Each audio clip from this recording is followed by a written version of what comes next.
네, 신종 코로나 바이러스 코로나19 공포가 확산이 되면서 세계 증시가 지난 2008년 금융위기 이후로 최대 낙폭을 보였습니다.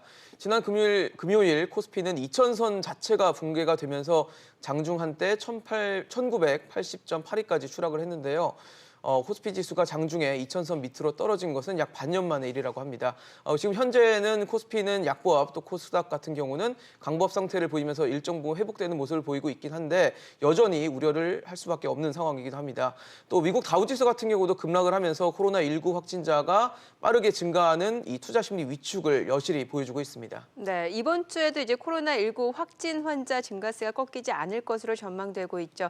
증시에도 부정적인 전망들이 많이 나오고 있습니다. 하지만 이제 코로나19 사태 이후 처음으로 이제 미국과 중국의 경기 지표 발표 또 우리나라 추경 편성 과연 시장에 또 어떤 영향을 미칠지는 조금 더 면밀한 분석이 필요할 것 같습니다.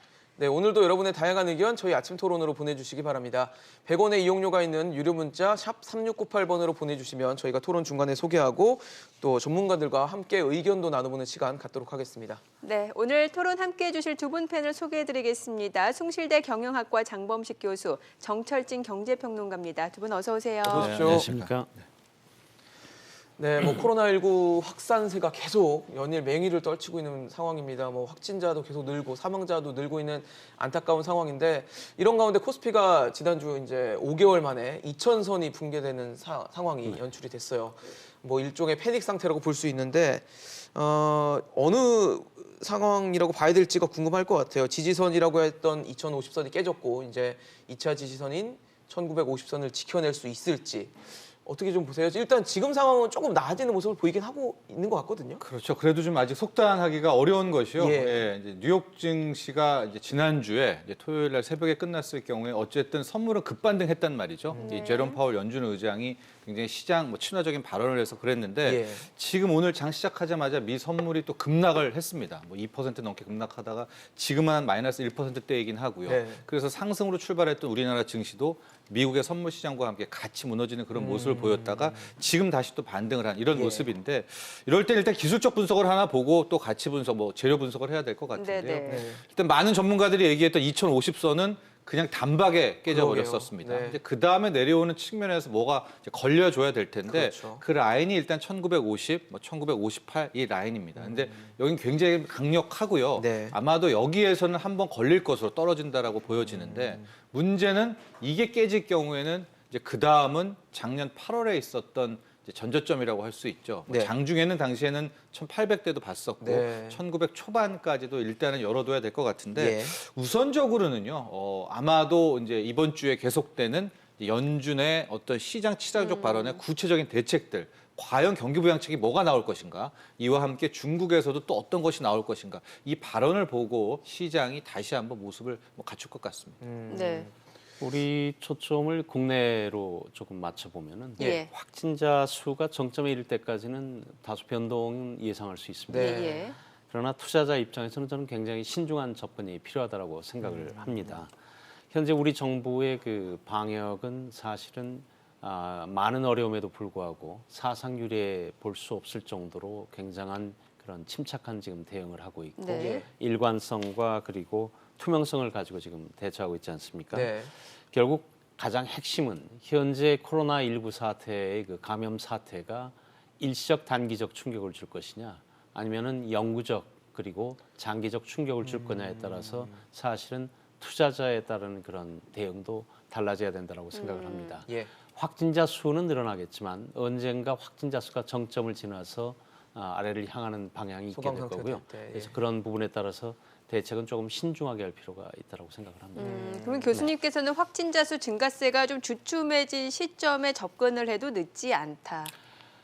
그렇죠. 그 단계까지는 저는 변동성은 상당수 예. 있습니다. 그러나 사실 우리 경제를 보면 사실 코로나 감염 사태가 있기 전까지 우리 국내의 그 2020년도 예측은 사실 상반기 중 수출과 설비 투자가 비교적 많이 진행이 됐었어요. 예. 다소 금년도에 예상을 했던 것 중에 하나는 사실은 소비 회복 지연과 건설 투자 부진을 우려하던 상황에서 코로나 감염 사태가 터졌습니다. 네. 예. 결과적으로 이 부분 쪽들이 우리 경제가 회복할 수 없을 정도의 어떤 장기적이고 영구적인 충격을 주느냐 저는 그렇게 생각지는 않습니다. 이 부분이 상당한 영향을 국내에 좋고 올해 GDP에도 상당히 영향을 준 것은 틀림없지만 네. 기본적으로 대한민국을 포함을 해서 전 세계의 기본적인 경제 체질을 바꿀 정도의 그 부분이냐에 대해서는 저희가 좀 신중하게 접근할 필요가 있기 때문에 이 부분이 변동성에도 불구하고 개인 투자자들이 너무 성급하게 움직이거나 특히 이런 예를 들어서 연기금들이 이 부분에 대해서 어떻게 대처를 하느냐라는 것도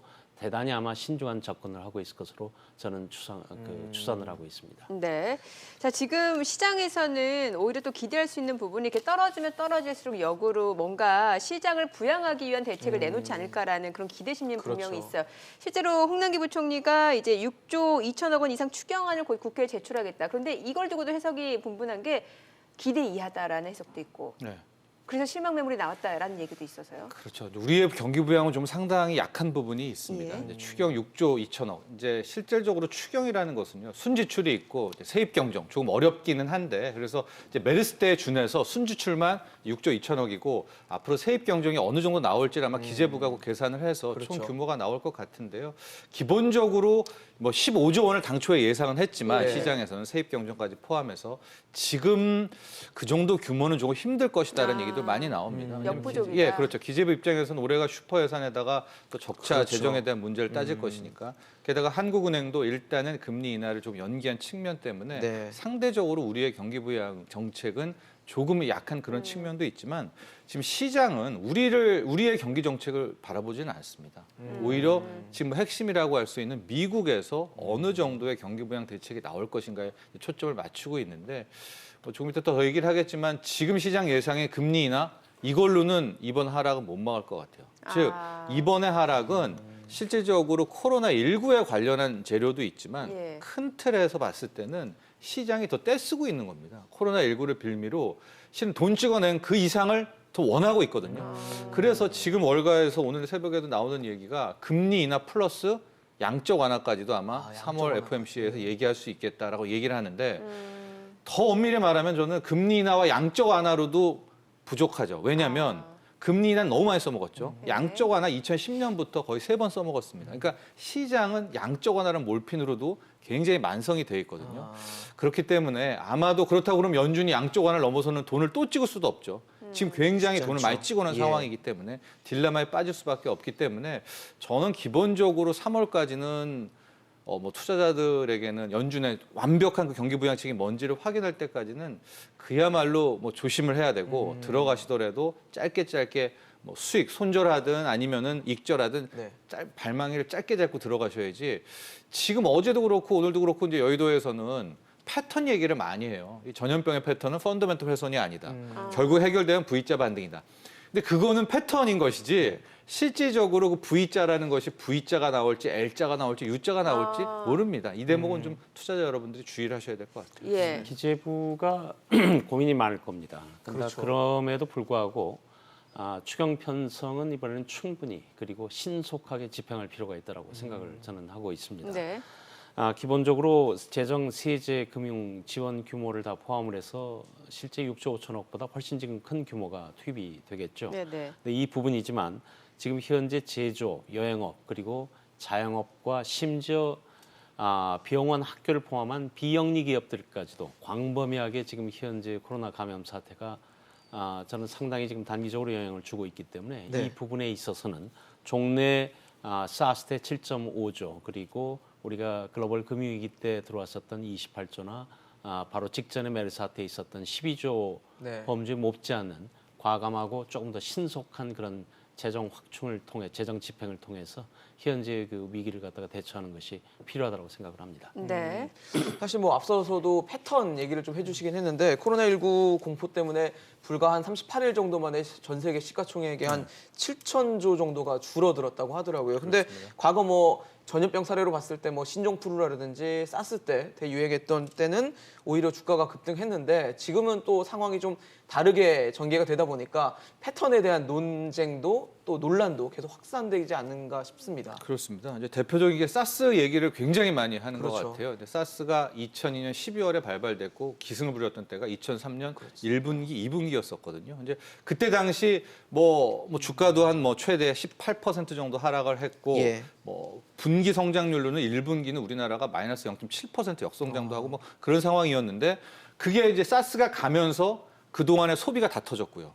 그동안 했던 경기 부양까지 나오면서 2004, 2005, 2006, 2007, 2008 초까지 가는 우리가 슈퍼버블이라고 하잖아요. 네. 뭐 당시에 코스피가 1000개고 2000개고 뭐 2300까지 가는 그런 모습이 나와서 이번에도 이제 많이들 얘기하는 것이 그 사스 때를 봐라. 지금 경기 부양 나오면 코로나19는 언제나 끝날 것이고 지금 것들이 밀어 올려가가지고 소위 말하는 특히 올해는 11월에 미 대선도 있기 때문에 그렇죠.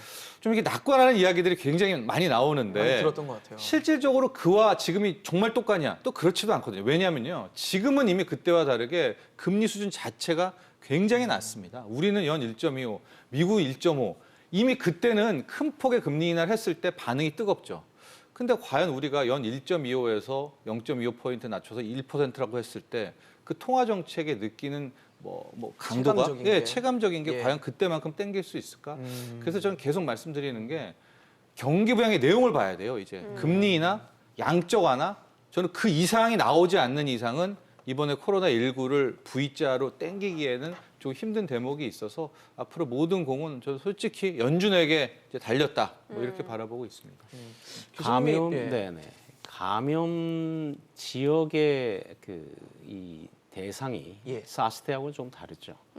사스 때 일정 특정 지역의 감염 여파가 한정돼 있었던 것에 비해서 지금 이번 코로나 감염 사태는 사실은 영양 파급 지역이 거의 전 세계를 망라할 수 있는 그 광범한 그런 그 부정적인 영향을 지금 가지고 있습니다. 예컨대 여행 산업의 경우에는 사실 메르스 사태 같은 경우에는 그 메르스 사태가 종식이 되면서 네. 특정 지역 쪽에만 그 제한적으로 있었던 그런 영향들이 지금 현재는 전 세계 유럽과 전 세계 모든 여행 산업은 금년대 아주 엄청난 그런 영향을 지금 주고 있지 않습니까? 네. 맞습니다. 근데 저희가 여기서 눈여겨봐야 될 것은 사실은 중국입니다. 중국이 지난 15년 동안에 비워난 것들은 경제 규모 측면이나 실제적으로 전 세계의 가장 주요한 원자재 수입국이면서 또 전 세계 공급망 사슬을 형성하는 가장 주축국이지 않습니까? 맞습니다. 이 부분에서 공급 사슬망이 망가지고 있는 상태에서 공장 가동력이 저하가 되고 생산 활동이 부진이 되고 수출이 이제 그 부진 상태로 연결이 되면서 이 부분이 지금 전 세계에 영향을 주고 있는 거죠. 저는 미국도 이 중국과 관련해서 사실은 생각을 해봐야 될 텐데 네. 이 관련해서 사실 중국과 그다음에 특히 이 지금 현재 감염 사태가 중국, 일본, 한국과 아세안 쪽들을 갖다가 봐보면 이 모두가 일본을 제한한다면 사실은 신흥국이지 않습니까? 네. 지금 2020년이 되면서 대부분 경제 전망들 쪽에서 어려움에도 불구하고 사실은 중국과 아세안 국가들에 거는 기대가 컸습니다. 그 주요한 이유가 있는데요. IMF가 발표한 자료에 따르면 전 세계 성장을 견인하고 있는 70%는 사실은 중국이 36%고요. 39%입니다. 그리고 인도가 16%, 아세안 10개국이 9.6%, 유감스럽게도 한국은 1.1%밖에 되질 않습니다. 이런 상태에서 올해 경제 전망을 작년 연말에 내놓으면서 사실은 신흥국의 경제 성장 모멘텀을 굉장히 강조를 했었죠. 네네. 이 부분이 중국과 신흥국에 대한 어떤 이러한 그 앞으로 금년도에 사스 감염 사태로 인한 여러 가지 공급망 체인이 혼란되면서 나타날 수 있는 경제적인 어떤 부정 효과들 이런 걸 봤을 때 사실은 지금 현재 전체 전 세계 주식 시장이 요동을 치고 있는 그 배경에 사실은 가장 중요한 핵심적인 역할을 하고 있는 것이 중국이라는 세계의 가장 거대한 지금 경제 강국이 가지고 있는 여러 부분이기 때문에 네. 중국이 앞으로 이 사태가 진정이 되어가는 과정 쪽에서 어떻게 재정 정책을 광범위하게 집행을 하고 어떻게 대처할 것인가 이 부분 미국과 더불어서 저희가 주목을 해야 될 부분이라고 생각을 합니다. 네. 뭐 결론적으로는 이제 중국 쪽에서 어떤 경기 부양책이 나와서 지금 코로나19 확산에 따른 이 경기 침체 우려가 가시게 되면은 시장이 이제 다시 반등을 보여줄 수 있을 것이다 이런 말씀을 주신 것 같은데 어떻게 보세요? 중국 쪽의 경기 부양책 좀 기대할 만한 것들이 있나요? 예전에는 왜 3월 양해가 좀 연기될 것이다 그렇죠. 이런 얘기도 있었으니까요. 일단은 통화와 재정 두 가지로 나누잖아요. 예. 경기 부양 같은 경우에 이미 통화 정책은 상당 부분 썼습니다. 대출 우대 금리를 나누면서 실질적으로 중국은 기준금리 인하에 준하는 효과를 하나 썼고요. 재정 정책 같은 경우에는 기본적으로 중국은 양회, 이 정협과 전인대에서 보통 이제 큰 틀에서 올 한해 비전을 제시를 그렇죠. 하거든요. 그러니까 아마 재정에 대해서는 양회에 대해서 입장을 밝혀야 될 것 같은데 네. 시진핑 주석과 공산당 입장에서는 이번이 거의 절체절명의 순간이라고 느낄 겁니다. 그래서 갖고 있는 모든 카드를 꺼내들 것으로 보여지는데 항상 시장이 보면 이런 대목에서 오히려 좀 괴롭히는 측면도 굉장히 많아요. 그러니까 더 달라는 그런 이제 때를 쓰는 모습도 있거든요. 예. 그래서 과연 어느 정도의 재정 정책의 규모에서 네. 시장이 만족을 할지는 실은 여기서부터는 굉장히 저는 의문이고 여기를 속단해서는 좀 힘들다. 뭐 이 정도의 경기 부양이니까 만족해야 된다. 양회에선 경기 부양을 발표할 테니까 만족해야 된다.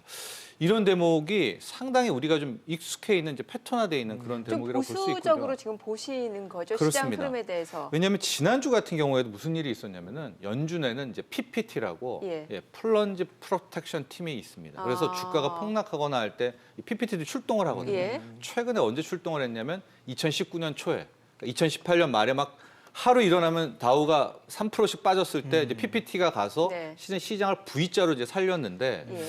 지난주에 PPT도 출동을 했는데 실은 지금 나오는 매도를 못 맞고 이제 끝이 났었거든요. 그러니까 제롬 파월 연준장이 바로 이제 등장을 했었는데 저는 이제 지금부터는 시장은 더 달라고 때렸을 거고 네. 여기에 대한 경기 부양이 하나씩 둘씩 나오는 이 둘 간의 싸움이 굉장히 나올 것 같은데 아. 저는 이 싸움은 초반에는 안 끝날 것 같고요. 예.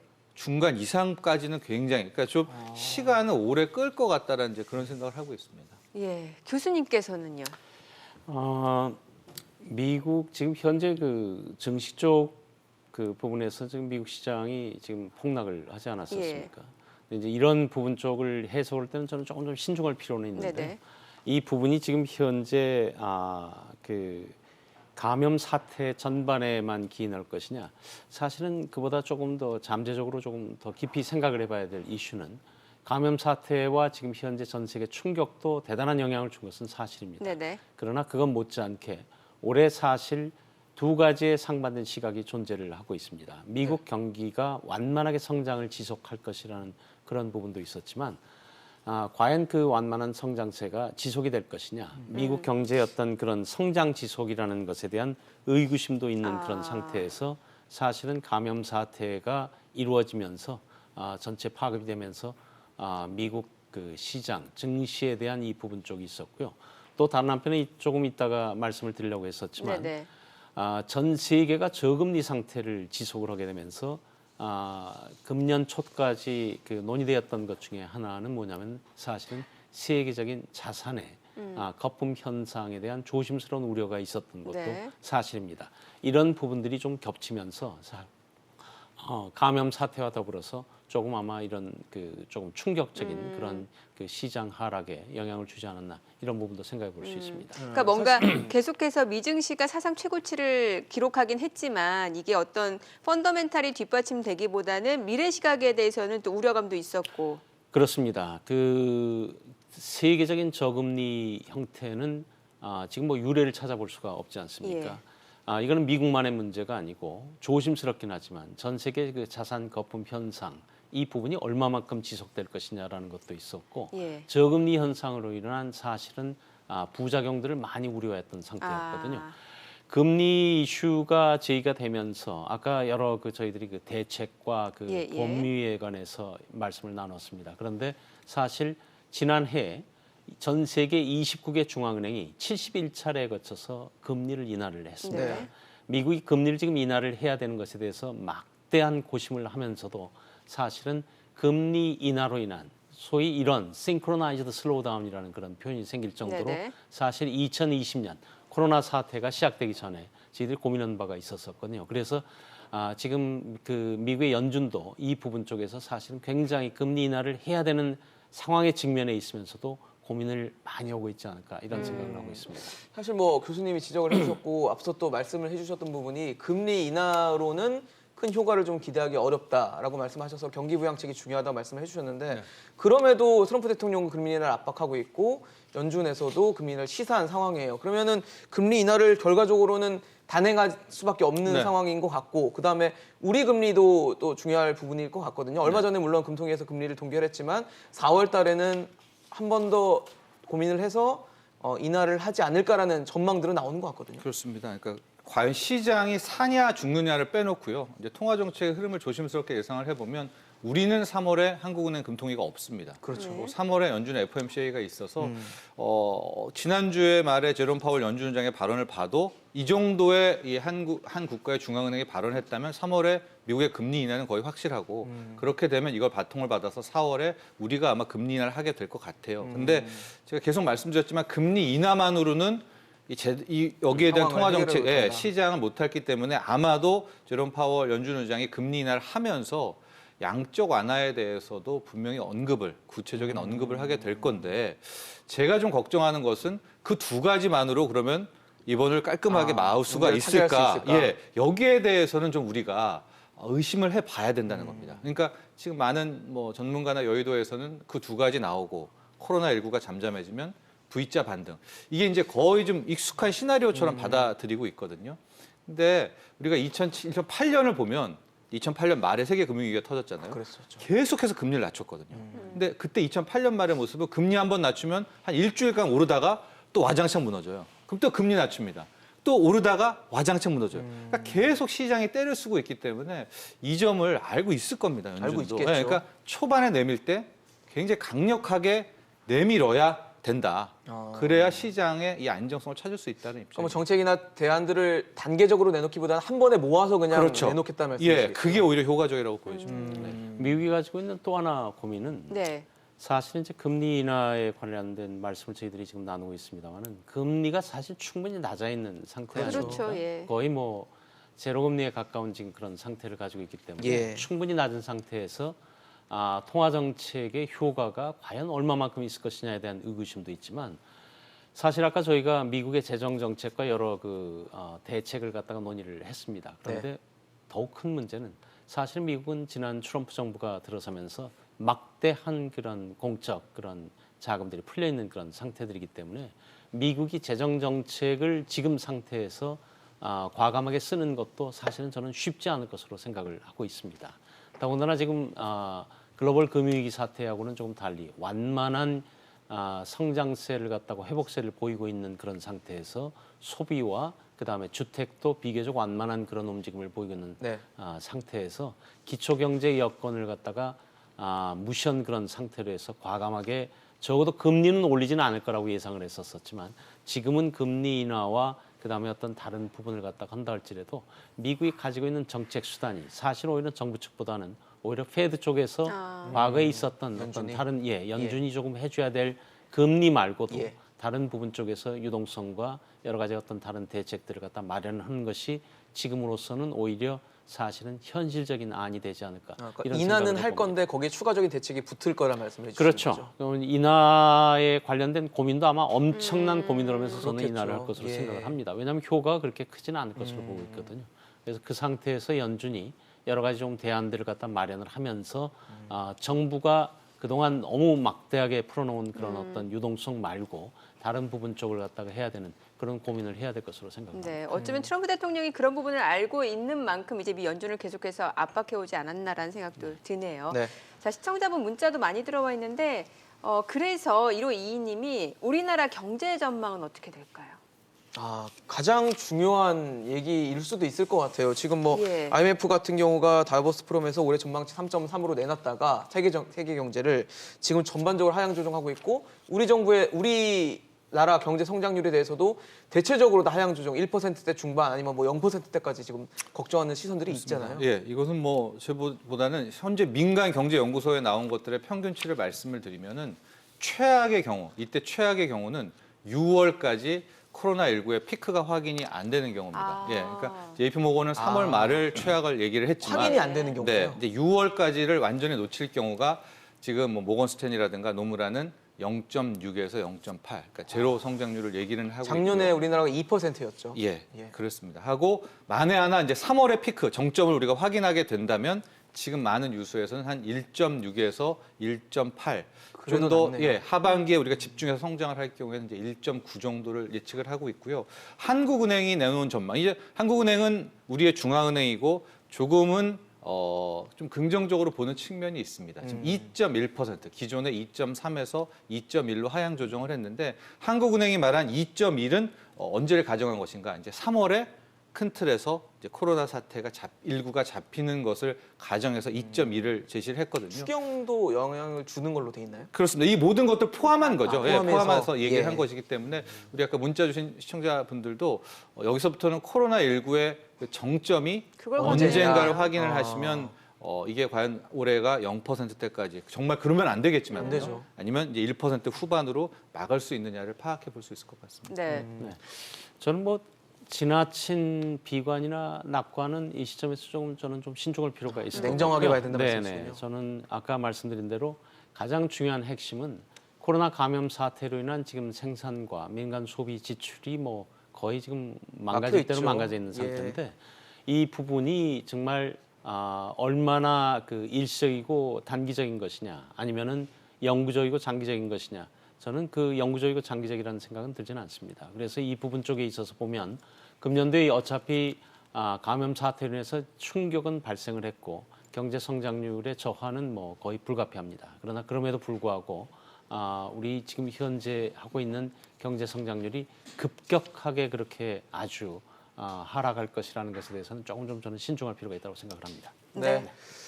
네, 오늘 아침 토론 이 코로나19로 시작된 또 증시에 대한 여파, 또 정부, 미국과 중국, 또 우리나라의 정부 정책까지 함께 짚어봤습니다. 장범식 교수, 정철진 경제평론가와 함께했습니다. 말씀 감사합니다. 잘 들었습니다. 감사합니다.